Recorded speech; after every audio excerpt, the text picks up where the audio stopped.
भविष्यावर बोलू काही या कार्यक्रमात संपदा सगळ्यांचं मनापासून स्वागत करते आणि राशी चक्रकार शरदजी उपाध्ये यांच्या सहित मी सगळ्यांचं मनपूर्वक स्वागत करते.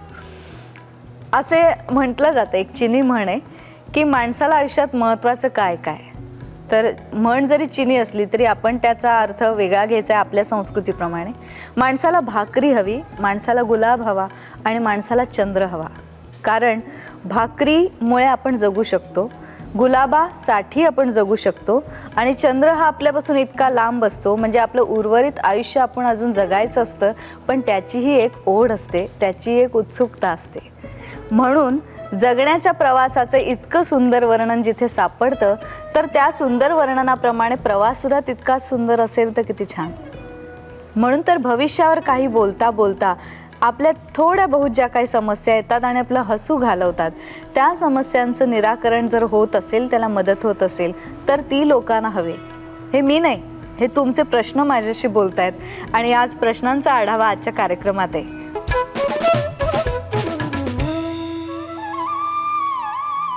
पहिला प्रश्न जो आलाय तो मी विचारते. केतूची अंगठी करावी का असल्यास कोणत्या धातूची व कोणत्या बोटात ती परिधान करावी?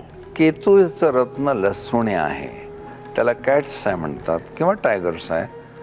ते रत्न सल्ल्याशिवाय वापरू नये, कारण ते इन्फ्रारेड कलर रिलीज करतं. इन्फ्रारेड अतिशय हॉट आहे.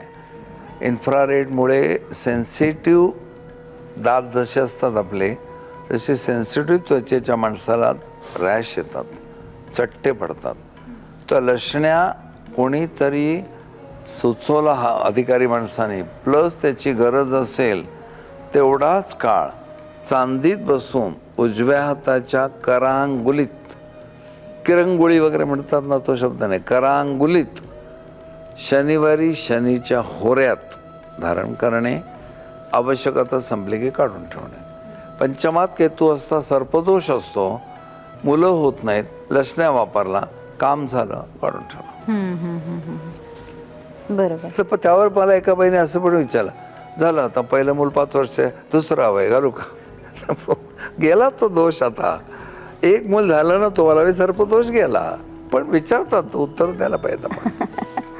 पुढचा प्रश्न आहे, 1965 व 1971च्या लढाईनंतर खूप जवान हरवले आहेत. त्यांच्या कुंडलीच्या आधारे त्यांचा पत्ता कळू शकतो का? जर त्यांच्या कुंडल्या अतिशय सुंदर सायंटिफिक ॲक्युरेट म्हणजे कॅल्क्युलेट करून स्पष्टग्रहासहित काढल्या असतील, त्यांची व्हेअरअबाउट्स कदाचित कळायला वेळ लागेल. पण जिवंत आहे की नाही व्यक्ती ते तर निश्चित कळेल. पण अलीकडचे इतकं ॲडव्हान्स झालं आहे की त्याच्याही पुढे जाऊन प्रिझम घ्यायचा, त्या व्यक्तीचा ब्लॅक अँड व्हाईट फोटो घ्यायचा, कलर्ड नाही. Black and white photo expose to camera म्हणजे बसचा पाहिजे, आणि तो 60 डिग्रीज करेक्ट प्रिझमनी जर टेस्ट केला आणि त्याच्या सगळ्या सेन्स ऑर्गन्सवर कलर दिसले तर ती व्यक्ती जिवंत आहे. समजा काही कलर्स खूप डल आहेत, मग स्मृतिभ्रंश झाला आहे का वगैरे हे पण रिडिंग देता येतं. मग तू विचारशील फोटोने कसं कळतं, तर मागे एकदम याचा खुलासा केला होता. Wavelength of the photograph and the owner is same and wavelength of the 2 persons in the world is never identical. माझा फोटो माझीच वेवलेंथ दाखवेल, मी जिथे कुठे असेल ते कलर्स त्या फोटोवर रिफ्लेक्ट होतात. ज्याला ह्या विषयात जास्त इंटरेस्ट आहे त्यांनी डॉक्टर बेनोतोष भट्टाचार्यांचं the science of cosmic ray therapy हे पुस्तक वाचावं. त्याच्यात टेलिथेरपी, पेंडुल सिस्टीम असं करून सगळं त्याने पचवलं. म्हणजे एक बाई इंटेस्टिनल TB झालेली जवळजवळ गेलेल्याच जमा होती आणि तिला फोटो आणून ह्या लोकांनी विचारलं काय जगेल काय, तर डॉक्टर बेनोतोषनं स्केलेटन दिसला फोटोवर आणि त्यांनी सांगितलं गेलेलंच नाही, गेली आहे. याने फोन केला तर ती गेली होती. मेलेल्या माणसाच्या हाडाचा सांगाडा फोटोवर दिसतो असं बेनोतोष लिहितात पुस्तकात. एवढ्या जगात विद्या आहेत, त्या सोडून हे लोक कालसर्प त्रिपिंडी ह्याच्या बाहेरच येत नाहीत. त्या पुस्तकाचा अनुवाद वगैरे कुठे आहे? अनुवाद करणंच कठीण आहे, कारण ती अनुवादकाला आधी ते सगळं एक गोष्ट आणि टेक्निकल आहे सगळं. पण doctor Benotosh Bhattacharya the science of cosmic ray therapy असं विचारलं ते पुस्तक मिळेल आपल्याला. त्यात प्रिझमटेज, पेंडुल वगैरे सगळं दिलेलं आहे त्याने. बरं बरं. पुढचा प्रश्न आहे, उच्च नीच ग्रह म्हणजे काय? जसं मी मागे उदाहरण दिलं होतं, शरद उपाध्याय स्वतःच्या घरी राहतो तेव्हा स्वगृही, तो सासूरवाडीला जातो तेव्हा उच्च, तो ज्या वेळेला ऑफिसात जातो तेव्हा नीच. ऑफिसात कोण कशाला माझी काळजी घेईल, मी जावंही नाही. आणि कधी कधी तो नको त्या ठिकाणी जाऊन बसतो ब्युटी पार्लरमध्ये, काहीच इंटरेस्ट नाही, तिथे कंटाळलेला. म्हणून स्व, उच्च, नीच, बलहीन.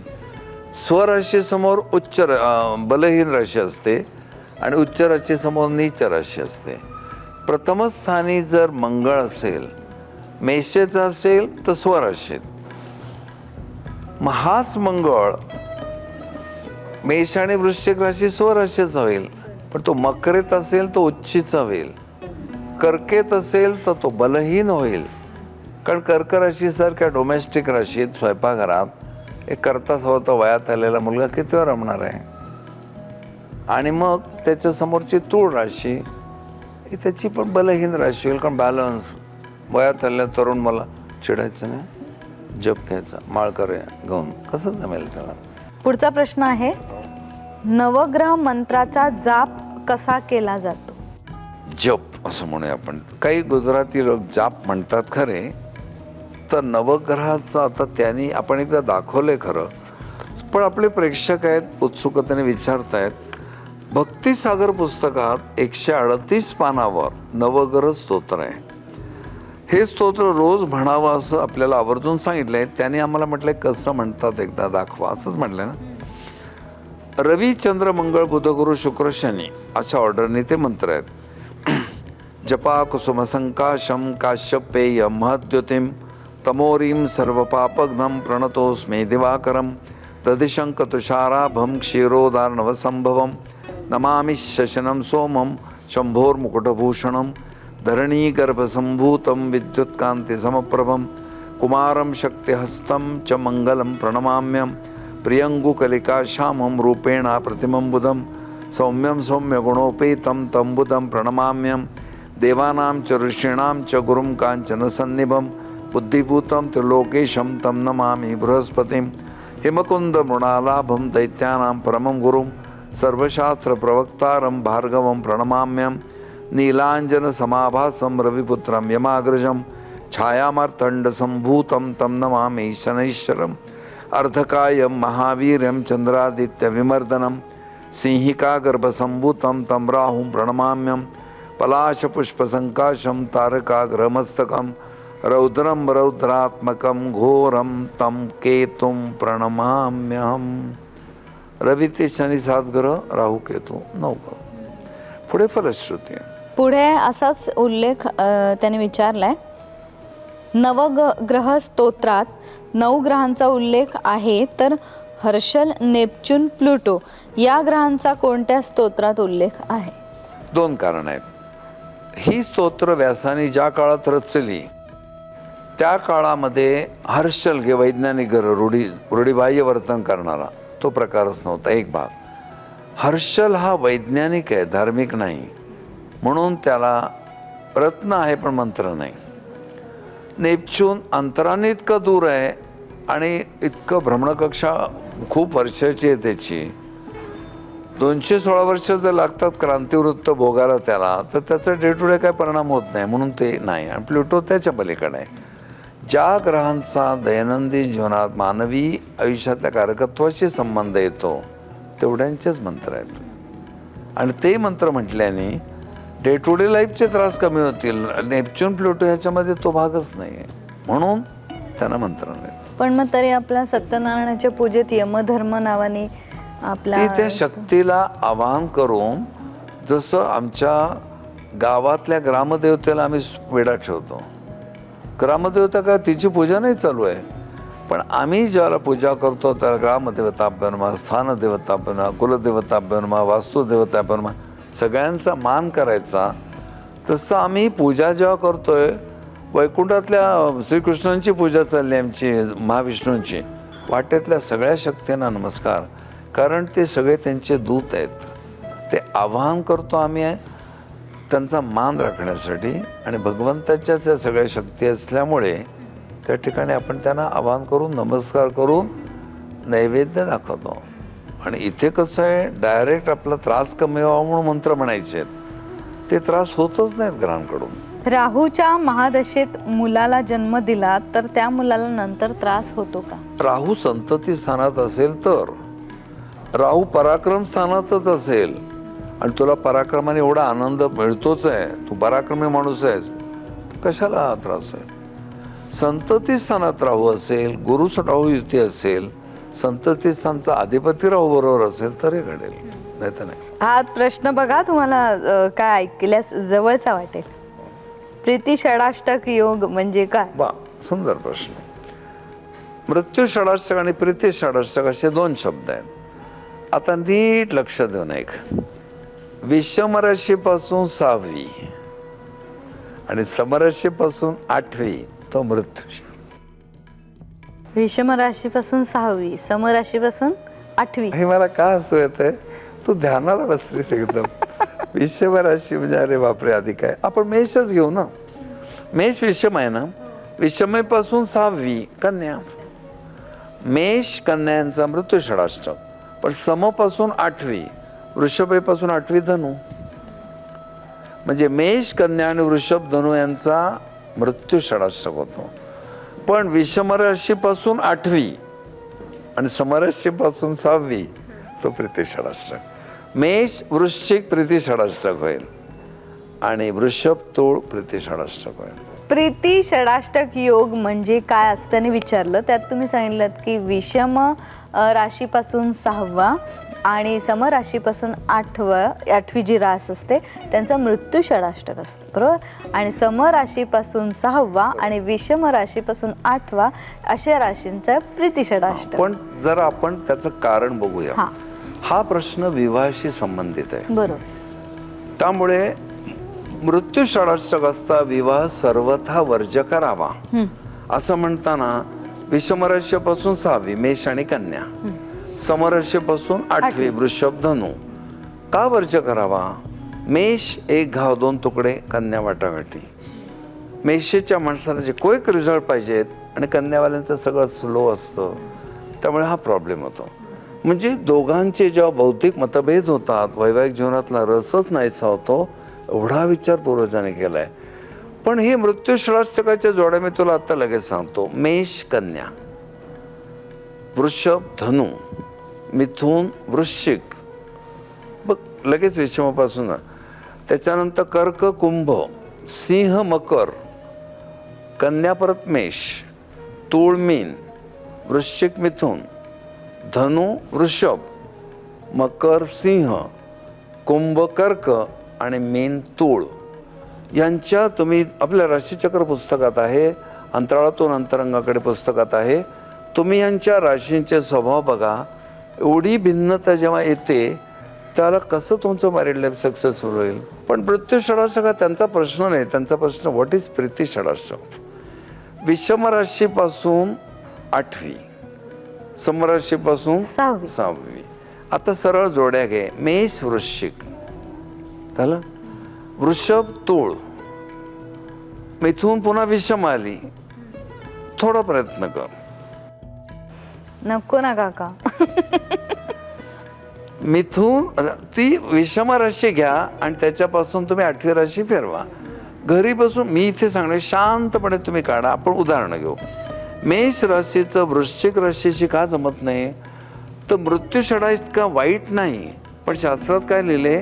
प्रीती षडाष्टक संकट काळी तारतम्याने पाहावा. उदाहरणार्थ वडील अगदी सिरियस झालेत, मुलाला सांगतात मला सोनमुख बघायचंय, तर तो मुलगा मेष राशी त्याला कन्या राशीची मुलगी सांगून आली. वडील गेले तरी चालेल पण ते लग्न करू नये, कारण जाणारा माणूस त्याच्या गतीने जाईल, पण ही जन्मभर षडाष्टक राहील. त्याच्यावरनं खडाष्टक शब्द आलाय. भांडणं. खडाष्टक असा शब्द कुठेही मराठी डिक्शनरीत नाही. पण षडाष्टक षड अष्टक 6 8 षडाष्टक. बरोबर. वृषभ राशीचा तुळेशी प्रीती षडाष्टक होतो. मग मेष वृश्चिक जसे एकाच खाणीच्या माती आहेत, तो रागाने काय काय बोलला तिला एकदम, ती आत स्वयंपाक करते, काय काय चाललंय का तुझं? ती जोरात जेव्हा म्हणणार तुला काय पाहिजे, काय झालं की मग बरोबर जमतं. तूळ आणि वृषभ तूळ असंच होईल. वृषभ खूप भडक शृंगार करते, तूळ संतुलित डिसेंट आहे. मतभेद आहेत. दोन मैत्रिणी आहेत समजा, तर ते काय तू असं काय लिपस्टिक वगैरे भडक लावते, बायकाने असतं ना लाईट लिपस्टिक लावावं. तर हिला ते पटणार नाही आणि तिला याचा भडक शृंगार आवडणार नाही, पण मैत्रिणी आहेत कारण दोन्ही शुक्राच्याच राशी आहेत.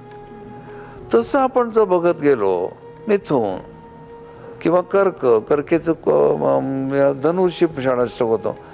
कर्क राशीच्या मुलीचं धनुराशीच्या मुलाशी लग्न झालं तर प्रीती षडाष्टक होतो. पण प्रीती आहे, प्रेम आहे ना. मग धनुसारख्या अनप्रेडिक्टेबल तापट माणसाला कर्क राशीची प्रेमळ स्त्री सांभाळून घेते, वेळप्रसंगी त्याची आई होते. आणि कर्क राशीच्या प्रेमळ हळव्या गरीब स्त्रीला तो धनुवाला प्रोटेक्शन देतो, कुठेतरी फायदे आहेत म्हणून प्रीती षडाष्टक. पण शास्त्रकार म्हणतात षडाष्टकच नको, म्हणून मृत्यू असो प्रीती असो करूच ना. मग तरी धनु आणि कर्कर तुम्ही एवढं का बोलताय? त्याचं कारण असं की मी प्रीती षडाष्टकावर लग्न केलंय आणि प्रीती षडाष्टकावर लग्न करताना लोकांना वाटलं उपाध्यायांना कळलं नाही वाटतं, पण मी असं सांगितलं की आमची राशी चमत्कारिक आहे. एकदम ॲस्ट्रॉलॉजी हा विषय घ्यायचा, सोडून द्यायची नोकरी, हे सामान्य मुलीला पेलणार नाही. मग ती कर्क राशीवाली काय म्हणेल, माझा नवरा आहे, त्याला कॉन्फिडन्स आहे ना, पुरुषाने मनस्वीपणाने करावं जे असेल ते. नाही चाललं, ठोकर बसली तर आहेच कारकुनी परत, पण मी त्याला करू दिलं नाही असं नाही होता कामा, मग मी करतो. तसं मेष वृश्चिकवाल्यांना पण मी सांगतो, तुम्ही करा एकमेकांशी लग्न, दोघंही मंगळाची माती आहात, भले तुमचं भांडणाचं प्रेम आहे असा भाग येतो. म्हणून त्यांचा प्रश्न फार सुंदर आहे. मग प्रत्येकाने विषम राशीपासून 8वी, समराशीपासून 6वी मांडून बघा, एकमेकाचे स्वभाव बघा आणि तुमच्या लक्षात येईल प्रेम आहे, भांडण असलं तरी प्रेम आहे असं प्रीतीक्षण. परत एकदा सांगतो, विषम राशीपासून 6वी, आता तू बोल.